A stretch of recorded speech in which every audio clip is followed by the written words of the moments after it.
Greetings, class. This is discussion board assignment number 8, nonverbal cues. Some for the first question were some nonverbal cues that you rely on in communication. Depending on the individual, depends on what kind of cues I may look for. If it's a friend and they're acting kind of shy or timid, I can tell something is wrong versus a time when we're out having a good time, loud and being social.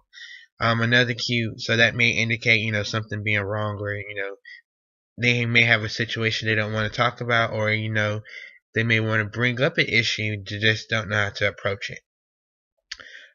So I look for body language. I look for that silence, because there is like they say, silence is golden. There is a lot you can get from being silent. You pick up on so much stuff just from the environment. People, they may be sitting in a chair and you can tell by their body language, foot gestures, hands are jittery. Maybe they keep, maybe they're just fidgety. That just shows like a level of maybe they're nervous, they're uncertain about something, they don't know how to approach anything. So that's body language and um eye contact. Eye contact is something I really look for. I in a sense, because sometimes your eyes can trick you, just like body language can trick you. Some people, with their body language, they can smile, but then they can be very shy while they're smiling. So eye contact, if somebody doesn't want to look you dead in the face, that's fine with me, because it's a little bit creepy to say, I'm looking at you in the face. No, that's a little bit creepy. So I look for eye contact sometimes. It just, like I said, it just depends on the person. Some people aren't comfortable with looking at other people in the eyes. I know for me, I don't feel comfortable staring at somebody's eyes too long, because then they may give them the wrong signal to say, hey, I'm listening, but then I'm really not listening. Like, I could just be looking at you to pretend I'm listening. And people know that when I listen, I give active feedback. I don't just sit there and be like, oh, tell me your stories. Uh-huh. Yes. Yeah, I don't know. Maybe that's just me and I'm working on that. Why or why not do you believe it's important for important for us as people to pay attention to our cues? The people send us.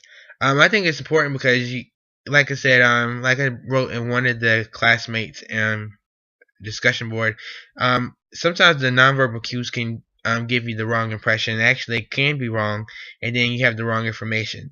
So if somebody like slowly moves up to you and looks like they're interested in talking to you, that may not be the case. For example, what if you're talking to somebody and a random stranger moves up slowly close to you? You might say, hey, this is my personal space. I don't know you. I'm uncomfortable.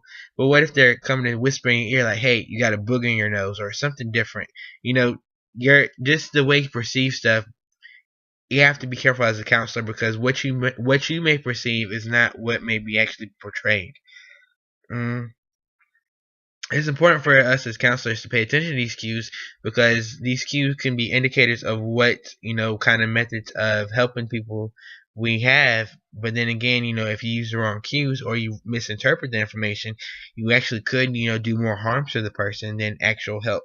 And that's why it's important not only to pay attention to nonverbal cues, but when they actually talk to you, listen to the verbal cues as well. Listen to their tone, the tonality, or the speech quality of it. Sometimes they can talk and they start stuttering or get nervous about a topic. That may be an indicator that something major is going on, and there's something they don't want to talk about right now. And that is basically it. All right.